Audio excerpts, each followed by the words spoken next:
Good morning, students. So, yesterday I had given you two questions for both CBSE and JK students. So, for CBSE students, I had given two questions, question number 1 and question number 2. So, in question number 1, I had given the find the largest number that divides this and leaves a remainder of 5 and 7 respectively. So, this was the first questions, and most of the students did it correct, but in question number 2 most of the students were unable to solve these questions. Okay, so in today's class I am going to solve question number 2. तो कल आपको जो question मिला था question number 2, उस question number 2 में आपको क्या करना था, 81 और 237 का एचसीएफ फाइंड करना था, और ये 81 और 237 का जो एचसीएफ होगा उसका आपको एज ए लीनियर कॉम्बिनेशन का फॉर्म में आपको क्या करना था, एक्सप्रेस करना था. ठीक है, ये क्वेश्चन आपका था और बहुत सारे स्टूडेंट नहीं सके, तो मैं इस क्वेश्चन को अब सॉल्व करने जा रहा हूँ. ठीक है, तो सबसे पहले समझते इस क्वेश्चन का मतलब क्या हुआ. तो देखिए, इस क्वेश्चन का मतलब ये हुआ कि आपके पास दो नंबर है, 81 है और क्या है, 237 है. ठीक है, तो सबसे पहले आपको क्या करना है, इन दोनों का एचसीएफ फाइंड करना है. तो एचसीएफ फाइंड सबसे पहले मान लीजिए कि 81 और 237 का क्या कर लिया, आप एचसीएफ फाइंड कर लिए. ठीक है, मान लीजिए इसका एचसीएफ क्या है, डी है. अब इसका एचसीएफ फाइंड करने के बाद आपको इन दोनों का जो एचसीएफ होगा डी, और जिन दो नंबर का एचसीएफ फाइंड कर रहे हो, किसका फाइंड कर रहे हो, 81 और 237 का, उसमें आपको क्या करना है, एक रिलेशनशिप बनाना. क्या करना है, एक रिलेशनशिप बनाना है. और ये रिलेशनशिप कैसा होगा,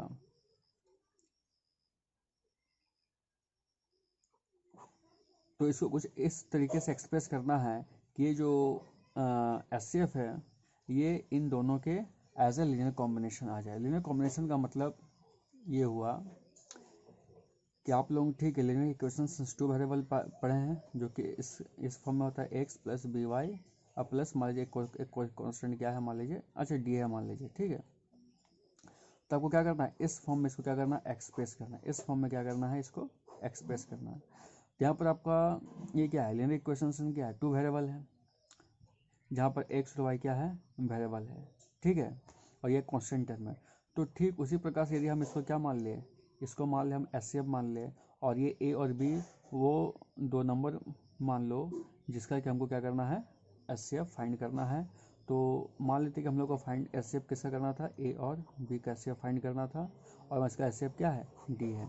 तो इसी को जब इस फॉर्म में जब एक्सप्रेस कर देंगे तो यही क्या कहलाएगा, लीनियर कॉम्बिनेशन कहलाएगा. ठीक है, किसका, एचसीएफ का उन दो नंबर के साथ जिसका कि एचसीएफ यहाँ पे निकाला गया है. ठीक है, ए और बी का. तो आपको इस फॉर्म को इस फॉर्म में क्या करना है, एक्सप्रेस करना है. तो चलिए देखते हैं. सो ये आपका क्वेश्चन था.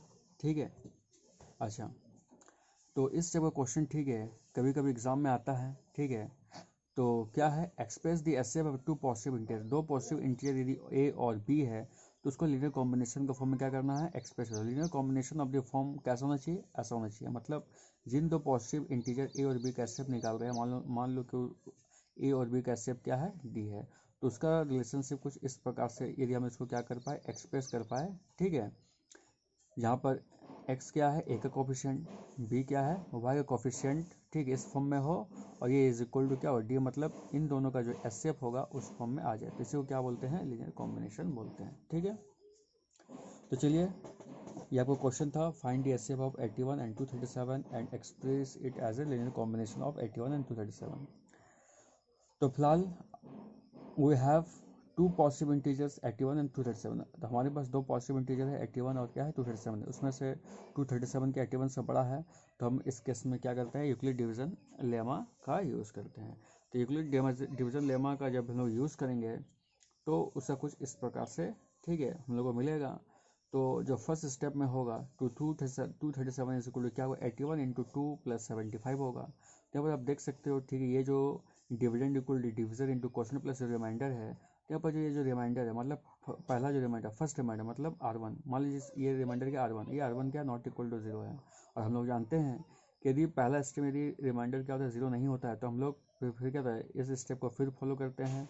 फिर हम लोग यूक्लिड डिवीजन लेमा यूज़ करेंगे इसके लिए, डिविज़र के लिए और रिमाइंडर के लिए। मतलब अब नेक्स्ट स्टेप में क्या होगा, मतलब ये समझ लीजिए कि आपका स्टेप नंबर 1 है कि आपका स्टेप नंबर 2 में क्या होगा, जो डिविज़र है फर्स्ट स्टेप में वो नेक्स्ट स्टेप में डिविडेंड बनेगा, और जो रिमाइंडर था फर्स्ट स्टेप में वो सेकेंड स्टेप में डिविज़र बनेगा। तो चलिए 81 और 75 के लिए जब हम लोग यूक्लिड डिवीजन लेमा यूज़ करेंगे तो 81 इज इक्वल टू क्या आएगा 75, ठीक है। तो 1 टाइम्स आएंगे तो +6 क्या बचेगा, रिमाइंडर होगा, ठीक है। और अगेन आप देख सकते हो कि यहाँ पर जो रिमाइंडर 6 है वो 0 नहीं है, ठीक है। मान लो इसको रिमाइंडर क्या है R2 है, और ये R2 जो है ये नॉट इक्वल टू क्या है 0 है। और ये रिमाइंडर अगेन जब R2 नॉट इक्वल टू 0 है तो फिर से हम लोग क्या करेंगे, यूक्लिड डिवीजन लेमा यूज़ करेंगे किसके लिए, यहाँ पे जो डिविज़र है 75 और जो रिमाइंडर उसके लिए। तो अब ये डिविज़र फिर से डिविडेंड बनेगा और ये रिमाइंडर फिर से डिविज़र बनेगा। तो चलिए यूज़ करते हैं इसके लिए यूक्लिड डिवीजन्स लेमा। तो 75 इज इक्वल टू क्या हो जाएगा, 6 से जब डिवाइड करेंगे तो 12 टाइम्स आएंगे तो 12 6 कितना होगा 72, तो 3 रिमाइंडर बचेगा। और फिर से आप देख सकते हो ये रिमाइंडर, मान लीजिए ये रिमाइंडर क्या है R3 है, तो ये फिर से क्या नॉट इक्वल टू क्या हो गया 0 हो गया, ठीक है। तो फिर से हम लोग again we will use Euclid division lemma for 6 and 3, और जब हम लोग यूज़ करेंगे किस स्टेप में 1 2 3 फोर्थ स्टेप में, तो फोर्थ स्टेप में आपको क्या देखने को मिलेगा, तो 6 को जब डिवाइड करेंगे इस रिमाइंडर 3 से तो 3 2 6 टाइम क्या होगा, ये एग्जैक्टली डिवाइड हो जाएगा। तो इस केस में आपको यहाँ पर रिमाइंडर क्या मिल रहा है 0। मत मान लीजिए कि ये R4 क्या हो गया रिमाइंडर, और ये R4 क्या होगा 0। और यदि ये R4 यदि ये रिमाइंडर 0 है, इसका मतलब जो इसका जो जस्ट इसका प्रीवियस स्टेप जो स्टेप नंबर 3 था वो जो रिमाइंडर हो गया, वो रिमाइंडर क्या था 3 था, वही क्या होगा इन दो नंबर का क्या होगा स्टेप होगा। तो since we can say R4 is 0, so hence SCF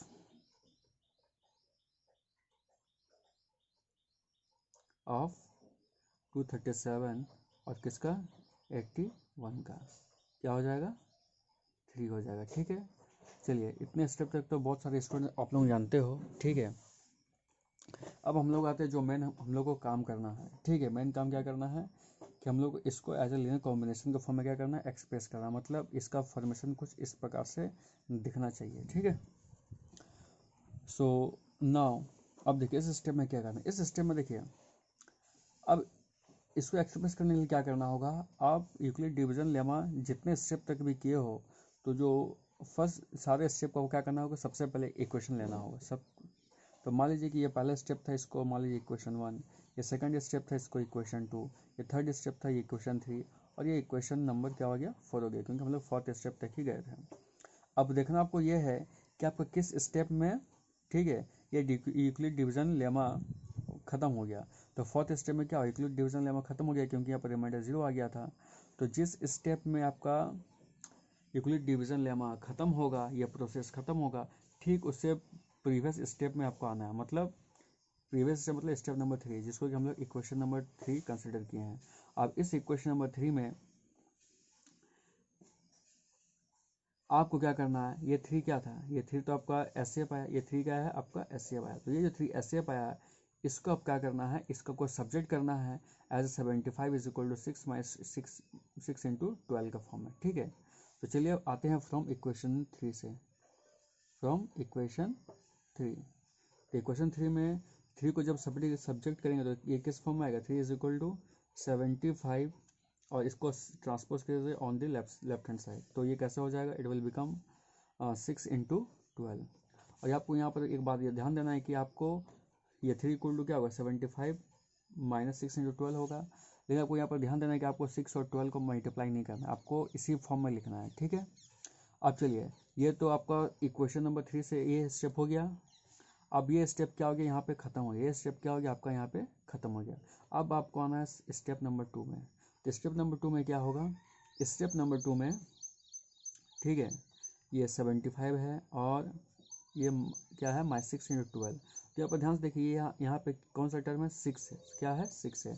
और इस इक्वेशन नंबर 2 में आप देखोगे तो इक्वेशन नंबर 2 में ये जो 6 है, ये 6 को हम फिर से क्या लिख सकते हैं 81 माइनस 75 इंटू 1।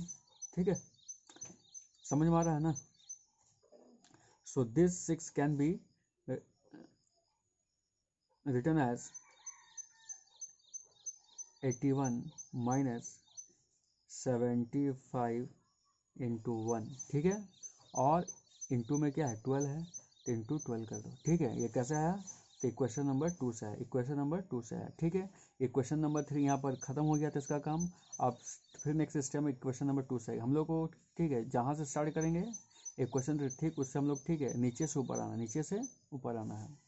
तो इक्वेशन नंबर टू से हम लोग को ये मिल गया। अब नेक्स्ट स्टेप क्या करना है, नेक्स्ट स्टेप ये जो 12 है, इस 12 से आपको क्या करना है, इसको मल्टीप्लाई करना है। क्या करना है, मल्टीप्लाई करना है। ठीक है, अब मल्टीप्लाई भी कैसे करना है, तो देखिए कैसे करेंगे। 75 एज इट इज अभी उतारिए माइनस, अब इसको जब इससे मल्टीप्लाई करेंगे तो ये आपको इस फॉर्म में लिखना होगा 81 इंटू 12 फॉर्म में। आपको डायरेक्टली इससे मल्टीप्लाई नहीं करना, बस आपको ये सब मल्टीप्लाई का फॉर्म में लिखना है। ठीक है, आपको डायरेक्टली 81 इंटू 12 का प्रोडक्ट फाइंड नहीं करना, आपको सिर्फ मल्टीप्लाई का फॉर्म में लिखना है। ठीक है, और यहाँ पर ध्यान दीजिएगा जब ये इसके साथ मल्टीप्लाई होगा तो ये साइन भी क्या होगा, मल्टीप्लाई होगा। ठीक है, आप नेक्स्ट इस 12 को मल्टीप्लाई करेंगे किसके साथ, इसके साथ। ठीक है, इसके साथ। ठीक है, और ये साइन में मल्टीप्लाई होगा तो माइनस माइनस क्या होगा, प्लस हो जाएगा। और ये 75 है, लेकिन इस 12 को 75 से नहीं बल्कि इस 1 से क्या करेंगे, मल्टीप्लाई करेंगे। तो चलिए मल्टीप्लाई कीजिए, 75 एज इट इज आएगा इंटू 12 वन जा 12 हो गया। ठीक है, तो ये स्टेप आपको करना है। ठीक है, अब देखिए यहाँ पर होगा क्या, ये क्या है 75 है और ये क्या है प्लस 75 इंटू 12। तो इसका मतलब क्या, इसका मतलब ये हुआ ये जो 75 है ये कितने टाइम्स है, ये देखिए इंटू में क्या है 12 है, मतलब ये जो 75 है ये 12 टाइम्स है। कितना टाइम्स, कितने टाइम्स है 12 टाइम्स है, मतलब 75 12 टाइम्स है। और ये पर 75 क्या है 1 टाइम्स है, कितना टाइम्स है, तो ये भी प्लस में, ये भी प्लस में, ये भी पॉजिटिव, ये भी पॉजिटिव। तो दोनों को ऐड करेंगे तो क्या होगा 13 टाइम्स क्या होगा 75 होगा, एकदम होगा। ये 1 टाइम्स और ये 12 टाइम्स, तो ऐड करेंगे तो 13 टाइम्स 75 होगा। ठीक है, अब ये क्या बच गया माइनस 81 इंटू 12 बच गया। ठीक है, अब यहाँ पे देखिए क्या करेंगे, तो ये लगभग खत्म हो गया। तो यहाँ पर आपका इक्वेशन 2 क्या खत्म हो गया। ठीक है, अब हम लोग को आना होगा इक्वेशन नंबर 1 से। कहाँ आना होगा, इक्वेशन नंबर 1 से आना होगा। अब इक्वेशन नंबर 1 में देखिए यहाँ पे क्या है 75, क्या है 75। ठीक है, अब ये जो 75 है तो यहाँ पर ध्यान से देखिए कि ये जो इक्वेशन नंबर 1 में जो 75 है, जो 75 को फिर से क्या लिख सकते हैं 237 माइनस 81 इंटू 2 लिख सकते हैं। So this it will become 30 into 237 minus 81 into 2। और फिर से आपको मल्टीप्लाई नहीं करना है, कैसे मल्टीप्लाई का फॉर्म में लिख देना है। ठीक है, अब माइनस 81 इंटू 12। ठीक है, ये आपको काम करना है। ठीक है, अच्छा 75 को ही करना है। ठीक है, ऐसा इसलिए क्योंकि यहाँ पर देखिए आपको इस फॉर्म में क्या करना था, एक्सप्रेस करना था। तो इस फॉर्म में एक्सप्रेस करने के लिए हमारे पास दो नंबर क्या था, हमारे पास दो नंबर था 81 क्या 237 था, मतलब और इधर में क्या होना चाहिए एस होना चाहिए, एस कितना है तो 3 आया था। ठीक है, तो देखिए ये जो लेफ्ट साइड है क्या 3 तो है, तो अदर साइड क्या होना चाहिए 81 दिखना चाहिए और 237 भी दिखना चाहिए। तो यहाँ पर देखिए 81 ऑलरेडी है और तो क्या बच गया 237। ठीक है, तो ये जो 75 है इसी को आपको रिप्लेस करना होगा। ठीक है, तो इसलिए इक्वेशन 1 से 75 को रिप्लेस कर सकते हैं कैसे, इसको लिखना होगा 237 माइनस 81 इंटू 2। अब क्या करना है, अब आपको सिंपली इसके साथ मल्टीप्लाई कर देना है। ठीक है, मतलब मल्टीप्लाई का फॉर्म लिखना है। तो ये कैसे हो जाएगा 237 इंटू 13 और फिर इस 13 को इसके साथ मल्टीप्लाई करना है, लेकिन